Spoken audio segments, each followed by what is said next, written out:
കോഴിക്കോട് സരോവരം പാർക്കിലെ ചതുപ്പിൽ കുഴിച്ചുമൂടിയ മൃതദേഹം വിജിലിന്റേത് തന്നെയെന്ന് DNA ഫലം.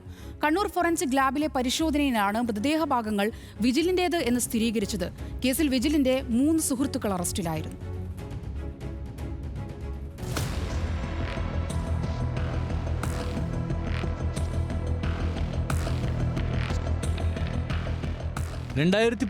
മാർച്ച് 24 രാവിലെ 11:30 പ്രഭാത ഭക്ഷണത്തിനു ശേഷമാണ് വെസ്റ്റ് ഹിൽ ചുങ്കം സ്വദേശി വിജിൽ സ്വന്തം ബൈക്കിൽ വീട്ടിൽ നിന്നിറങ്ങിയത്. ഉച്ചയ്ക്ക് ഊണിനെത്താമെന്ന് പറഞ്ഞ് പുറത്തേക്ക് പോയ വിജിലിനായി അമ്മ ഭക്ഷണം വിളമ്പി കാത്തിരുന്നുവെങ്കിലും അവൻ എത്തിയില്ല. സരോവരം ഭാഗത്തുള്ള സുഹൃത്തായി നിഖിലിന്റെ വീട്ടിലേക്കായിരുന്നു വിജിൽ പോയത്. നിഖിലിന്റെ വീട്ടിൽ വെച്ച് വിജിൽ ഉൾപ്പെടെ 4 സുഹൃത്തുക്കൾ ചേർന്ന് മയക്കുമരുന്ന് ഉപയോഗിച്ചു. അമിത അളവിൽ ബ്രൗൺ ഷുഗർ ഉപയോഗിക്കുന്നതിനിടെ വിജിൽ അബോധാവസ്ഥയിലായി.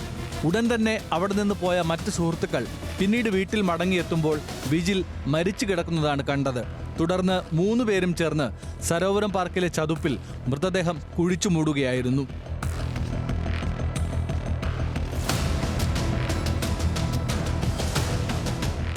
അന്ന് കുടുംബം നൽകിയ പരാതിയിൽ എലത്തൂർ പോലീസ് കേസെടുത്ത് അന്വേഷണം ആരംഭിച്ചെങ്കിലും കൃത്യമായ വിവരങ്ങളൊന്നും ലഭിച്ചിരുന്നില്ല. 6 വർഷങ്ങൾക്കു ശേഷം അന്വേഷണം പൂർത്തിയാകാതെ കിടന്ന തിരോധാന കേസുകളിൽ പുനരന്വേഷണം നടത്തിയതാണ് വഴിത്തിരിവായത്.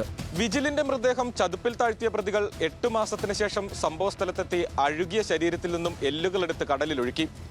പ്രതികളുടെ കുറ്റസമ്മത മൊഴിയുടെ അടിസ്ഥാനത്തിൽ സരോവരത്തെ ചതുപ്പിൽ അന്വേഷണ സംഘം തിരച്ചിൽ ആരംഭിച്ചു. പ്രതികൂല കാലാവസ്ഥയും സാങ്കേതിക തടസ്സങ്ങളും തിരച്ചിൽ ദിവസങ്ങളോളം നീളാൻ കാരണമായി.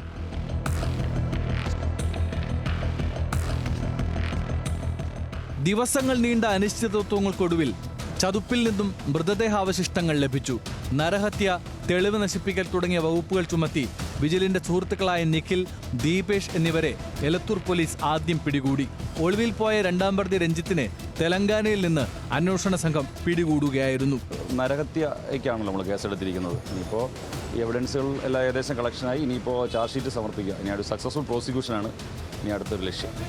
വിജിലിന്റെ അസ്ഥികൂട അവശിഷ്ടങ്ങൾ ബന്ധുക്കൾക്ക് പോലീസ് കൈമാറി. ന്യൂസ് മലയാളം, കോഴിക്കോട്.